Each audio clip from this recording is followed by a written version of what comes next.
कुछ महीनों पहले ही आई थी, प्रदेश के चुनाव थे, उस प्रचार के लिए मैं आई थी।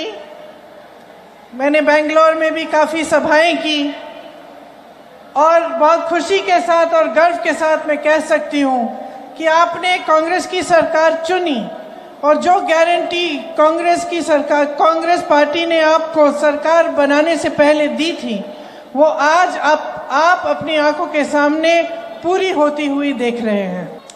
ये सरकार जो प्रदेश में बनी है, ये आपकी सरकार है। आपने देखा कि गृह लक्ष्मी योजना के तहत 1,25,00,000 महिलाओं को हर महीने 2,000 रुपए मिल रहे हैं। गृह ज्योति योजना के तहत 200 यूनिट बिजली की बिल में आपको फ्री मिलते हैं। अन्न भाग्य में 4.5 करोड़ के लगभग लोगों को राशन मिल रहा है। मुफ्त में मेरी सारी बहनें बस यात्रा कर रही हैं। अच्छा लग रहा है आपको?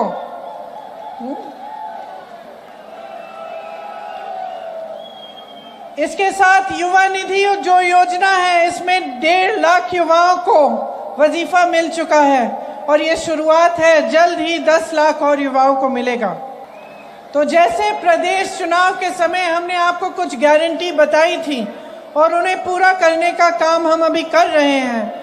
आप देश भर में देख सकते हैं कि जहां जहां कांग्रेस ने चुनाव से पहले गारंटी दी, उन प्रदेशों में जब कांग्रेस की सरकार आई तो उन गारंटीज को पूरा करने का काम शुरू हो चुका है। अब पूरे देश भर में चुनाव है। हम एक घोषणा पत्र हमने निकाला है, उसे हम न्याय पत्र कहते हैं, क्योंकि हमने देखा कि पिछले 10 सालों में हर वर्ग के साथ अन्याय हुआ है और हम जानते हैं कि आपके जीवन में संघर्ष ज़्यादा बड़े हैं और आपकी तरक्की होने के बजाय आपकी जो समस्याएं हैं वो ज़्यादा बढ़ी हुई हैं। बहुत सारे ऐसे गारंटीज हैं हमारे न्याय पत्र में। मैं सिर्फ आपको 4-5 बताऊंगी, उसके बाद अगर आप उस पत्र को पढ़ सकते हैं तो आपके लिए बहुत अच्छा रहेगा। महिलाओं के लिए, गरीब महिलाओं के लिए 1 लाख रुपए सालाना दिए जाएंगे। जो सबसे बड़ी महिला एक परिवार में है उसके खाते में दिए जाएंगे। युवाओं के लिए जो स्नातक पास होंगे उनके लिए एक खास अप्रेंटिसशिप का प्रोग्राम बनेगा और 1 लाख रुपए कम से कम सालाना उनको भी मिलेंगे इस अप्रेंटिसशिप प्रोग्राम के तहत। 5,000 करोड़ का स्टार्टअप फंड बनेगा खास तौर से युवाओं के लिए और जो शिक्षा लोन है वो माफ किए जाएंगे।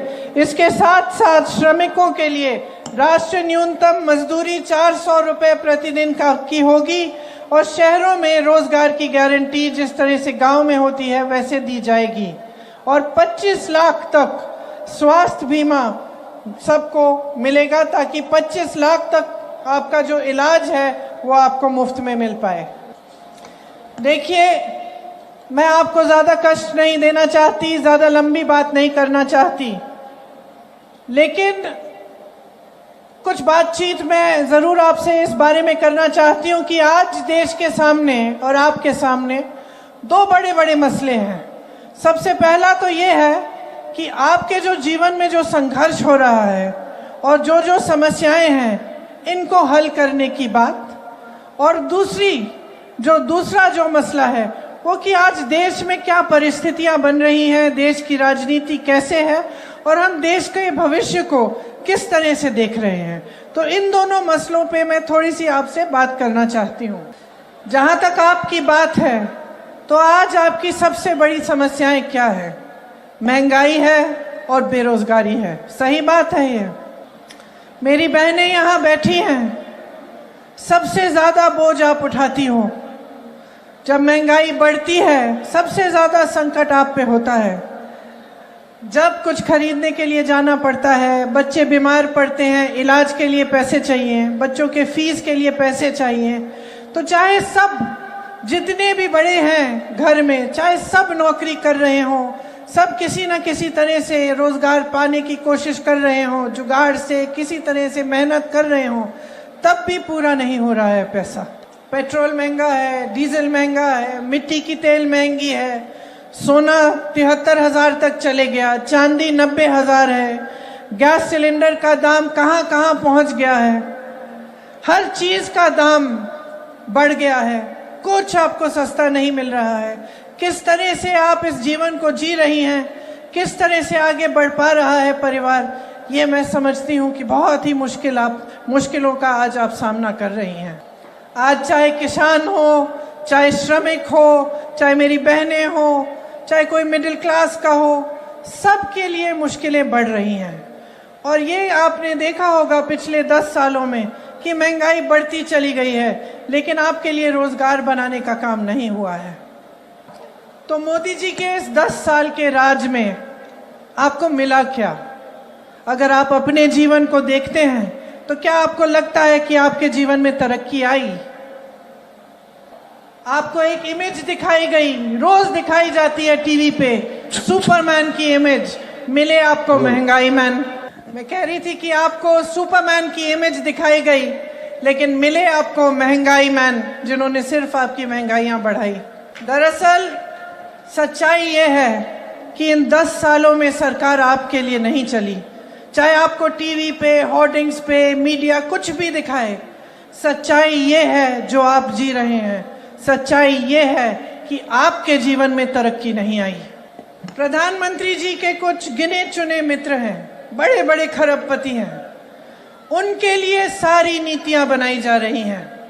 देश का लोहा, कोयला, बिजली, सड़कें, हवाई अड्डे, बंदरगाह, देश के हाईवे, देश के पीएसयूज की सारी ताकत सब इन्हीं लोगों को दी जा रही है।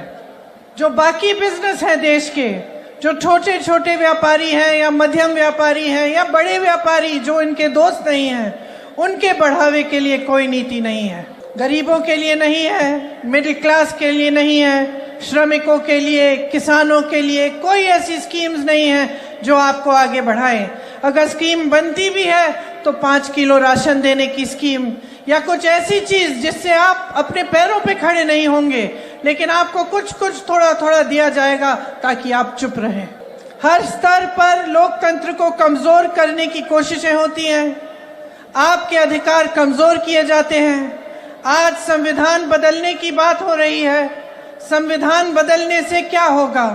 आप ही के अधिकार कमजोर होंगे, आप ही की मजबूती कम होगी, क्योंकि संविधान के तहत इस देश में हर इंसान को, चाहे वो महिला हो, पुरुष हो, किसी भी जाति का, किसी भी धर्म का हो, चाहे वो किसान हो, चाहे प्रधानमंत्री हो, सबको समान अधिकार मिलता है। शायद इस देश में पहली बार ऐसा हुआ होगा कि चुनाव से पहले 2 मुख्यमंत्रियों को गिरफ्तार किया गया है। किसी एक देश की सबसे बड़ी पार्टी के बैंक अकाउंट बंद किए गए हैं और पूरे विपक्ष पे एक भयंकर हमला हो रहा है।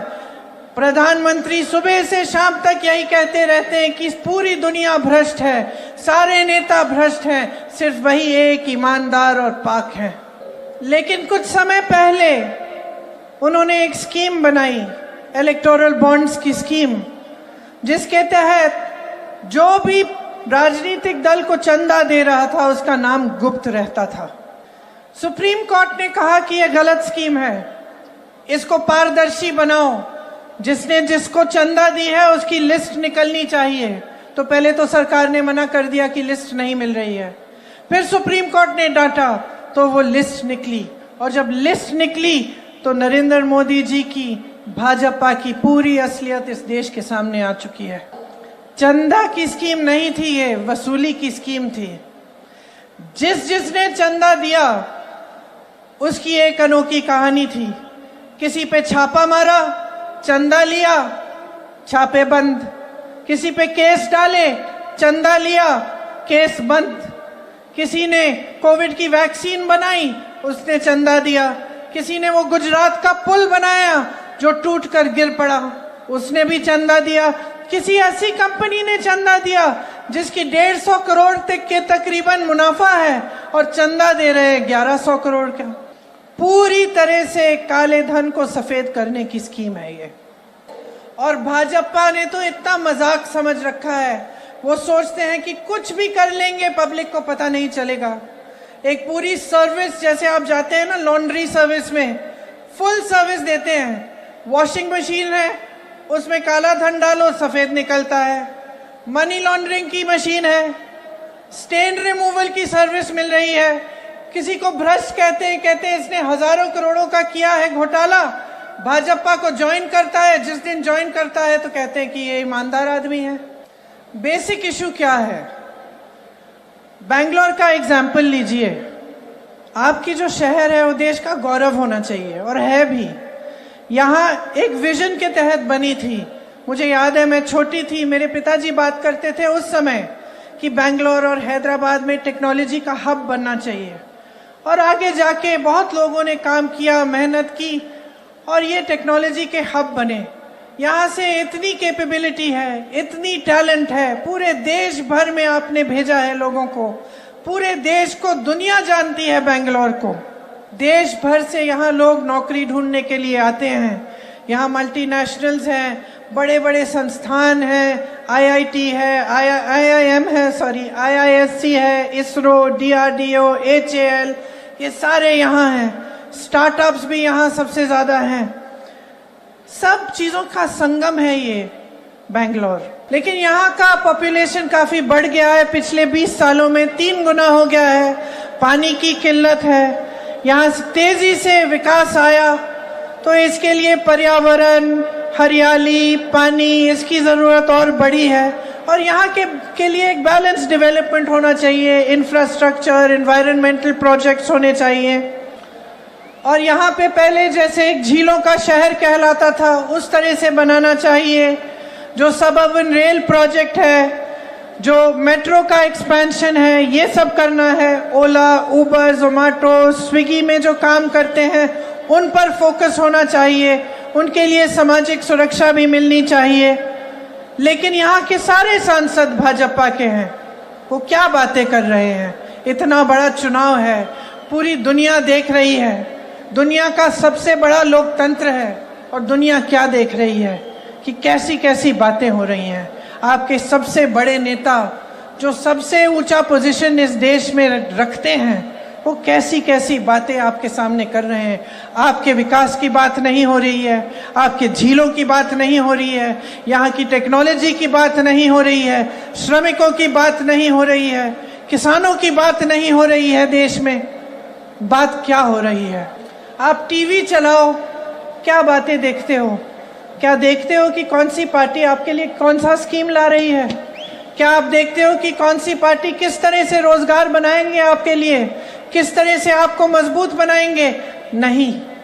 आप देखते हो कि पीएम कह रहे हैं हमें 400 पार कर दो, हम संविधान को बदल देंगे, हमें 400 सीट दो। कभी कहेंगे कि मुझे गाली दे रहे हैं, कभी धर्म की बात करेंगे, हर चीज की बात करेंगे, लेकिन आपके जो प्रॉब्लम्स हैं, आपकी समस्याएं हैं, उसकी बात नहीं होती। Is this what you deserve? One of the most qualified cities in the world. You have exported technology, innovation, manpower, everything, and you deserve this in your election. That this should be the discussion. कैसी कैसी बहकी बहकी बातें। पिछले 2 दिनों में अब ये शुरू हुआ है कि कांग्रेस पार्टी चाहती है कि आपके मंगलसूत्र और आपका सोना आपसे छीन ले। 70 सालों से ये देश स्वतंत्र है, 55 सालों के लिए कांग्रेस की सरकार रही है। किसी ने आपसे सोना छीना? आपके मंगलसूत्र छीने? इंदिरा गांधी ने अपना सोना, जब जंग हुई थी, अपना सोना देश को दिया। मेरी मां का मंगलसूत्र इस देश को कुर्बान हुआ है। सच्चाई ये है कि ये लोग महिलाओं का संघर्ष नहीं समझ सकते। महिलाओं के दिल में जो सेवा भाव होता है ना, वो सेवा भाव हमारे इस देश की सारी परंपराओं का आधार है। वही सेवा भाव, वो जो महिला जो रात को सोएगी नहीं जब तक सारे नहीं सो जाएंगे घर में, वो महिला जब परिवार में संकट आता है, पैसों की कमी होती है, तो वो अपने गहने गिरवी रखेगी। वो भूखी सोएगी लेकिन किसी और को भूखा नहीं सोने देगी। उसका संघर्ष ये लोग नहीं जानते। और अगर मोदी जी मंगलसूत्र का महत्व समझते तो वो ऐसी अनैतिक बातें नहीं करते। किसान पर कर्ज चढ़ता है तो उसकी पत्नी अपने मंगलसूत्र को गिरवी रखती है। बच्चों की शादी होती है या दवाई की जरूरत होती है तो महिलाएं अपने गहने गिरवी रखती हैं। ये बात ये लोग नहीं समझते और इसका प्रमाण ये है कि जब नोटबंदी हुई और महिलाओं की बचत इन्होंने ली, इन्होंने कहा कि बैंकों में पहुंचाओ, तब मोदी जी कहां थे? तब मोदी जी क्या कह रहे थे? ले रहे थे आपसे। जब देश में उन्होंने कहा कि कल से लॉकडाउन हो जाएगा और सारे मजदूर पूरे देश भर से, बेंगलोर से भी, यूपी, बिहार, अलग अलग जगहों में पैदल निकले क्योंकि इन्होंने ट्रेनें बंद कर दी, बस बंद कर दी। तब जब खाना नहीं मिल रहा था शहरों में, जब कोई चारा नहीं था, तो महिलाओं ने अपने गहने, अपनी बचत गिरवी रखी। तब मोदी जी कहां थे? किसान आंदोलन हुआ, 600 किसान शहीद हुए, उनकी विधवाओं के मंगलसूत्र के बारे में सोचा मोदी जी ने? मणिपुर में एक जवान की बीवी को का वस्त्र हरण करके पूरे देश के सामने चलाया, मोदी जी चुप थे, कुछ नहीं बोले, उसके मंगलसूत्र के बारे में नहीं सोचा उन्होंने, पलक नहीं झपकाई उन्होंने। और आज चुनाव के लिए, वोटों के लिए महिलाओं को ऐसी बातें कर रहे हैं, डरा रहे हैं ताकि डर के वो वोट दें। शर्म आनी चाहिए उनको, शर्म आनी चाहिए। अगर इस देश की महिलाओं के मंगलसूत्र की परवाह होती तो उनके बेटों को आप रोजगार दिलवाते, तो महंगाई कम करते, छात्रों को शिक्षा की सुविधा देते, देश की बेटियों को अपने पैरों पे खड़े होने का काम कराते। देश हैरानी से देख रहा है, इतनी बड़ी बड़ी समस्याएं हैं। आप यहाँ बैठी हैं, मैं जानती हूँ यहाँ से जाएंगी, देर हो रही है, काफी महिलाएं चली भी गई हैं क्योंकि घर जाना है, काम करना है, बहुत देर हो गई है, खाना पकाना है लोगों को। कुछ महीनों पहले ही आई थी, प्रदेश के चुनाव थे, उस प्रचार के लिए मैं आई थी। मैंने बेंगलोर में भी काफी सभाएं की और बहुत खुशी के साथ और गर्व के साथ मैं कह सकती हूँ कि आपने कांग्रेस की सरकार चुनी और जो गारंटी कांग्रेस की सरकार, कांग्रेस पार्टी ने आपको सरकार बनाने से पहले दी थी, वो आज आप अपनी आंखों के सामने पूरी होती हुई देख रहे हैं। ये सरकार जो प्रदेश में बनी है, ये आपकी सरकार है। आपने देखा कि गृह लक्ष्मी योजना के तहत 1,25,00,000 महिलाओं को हर महीने 2,000 रुपए मिल रहे हैं। गृह ज्योति योजना के तहत 200 यूनिट बिजली की बिल में आपको फ्री मिलते हैं।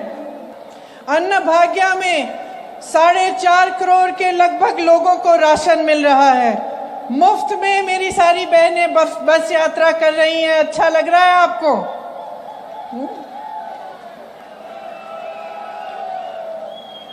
इसके साथ युवा निधि जो योजना है, इसमें 1.5 लाख युवाओं को वजीफा मिल चुका है और ये शुरुआत है, जल्द ही 10 लाख और युवाओं को मिलेगा। तो जैसे प्रदेश चुनाव के समय हमने आपको कुछ गारंटी बताई थी और उन्हें पूरा करने का काम हम अभी कर रहे हैं। आप देश भर में देख सकते हैं कि जहां जहां कांग्रेस ने चुनाव से पहले गारंटी दी, उन प्रदेशों में जब कांग्रेस की सरकार आई तो उन गारंटीज को पूरा करने का काम शुरू हो चुका है। अब पूरे देश भर में चुनाव है, हम एक घोषणा पत्र हमने निकाला है, उसे हम न्याय पत्र कहते हैं, क्योंकि हमने देखा कि पिछले 10 सालों में हर वर्ग के साथ अन्याय हुआ है और हम जानते हैं कि आपके जीवन में संघर्ष ज्यादा बड़े हैं और आपकी तरक्की होने के बजाय आपकी जो समस्याएं हैं वो ज्यादा बड़ी हुई हैं। बहुत सारे ऐसे गारंटीज हैं हमारे न्याय पत्र में, मैं सिर्फ आपको 4-5 बताऊंगी। उसके बाद अगर आप उस पत्र को पढ़ सकते हैं तो आपके लिए बहुत अच्छा रहेगा। महिलाओं के लिए, गरीब महिलाओं के लिए 1 लाख रुपए सालाना दिए जाएंगे। जो सबसे बड़ी महिला एक परिवार में है उसके खाते में दिए जाएंगे। युवाओं के लिए जो स्नातक पास होंगे उनके लिए एक खास अप्रेंटिसशिप का प्रोग्राम बनेगा। और 1 लाख रुपए कम से कम सालाना उनको भी मिलेंगे इस अप्रेंटिसशिप प्रोग्राम के तहत।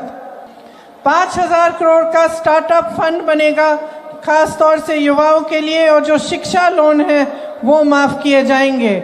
इसके साथ साथ श्रमिकों के लिए राष्ट्रीय न्यूनतम मजदूरी 400 रुपए प्रतिदिन की होगी, और शहरों में रोजगार की गारंटी जिस तरह से गांव में होती है वैसे दी जाएगी, और 25 लाख तक स्वास्थ्य बीमा सबको मिलेगा, ताकि 25 लाख तक आपका जो इलाज है वो आपको मुफ्त में मिल पाए।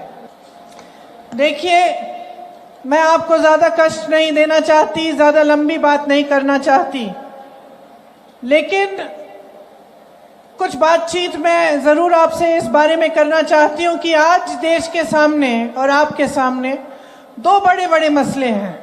सबसे पहला तो ये है कि आपके जो जीवन में जो संघर्ष हो रहा है और जो जो समस्याएं हैं इनको हल करने की बात, और दूसरा जो मसला है वो कि आज देश में क्या परिस्थितियां बन रही हैं, देश की राजनीति कैसे है, और हम देश के भविष्य को किस तरह से देख रहे हैं।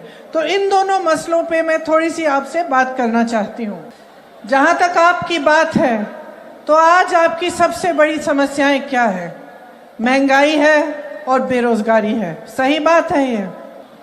मेरी बहनें यहाँ बैठी हैं, सबसे ज्यादा बोझ आप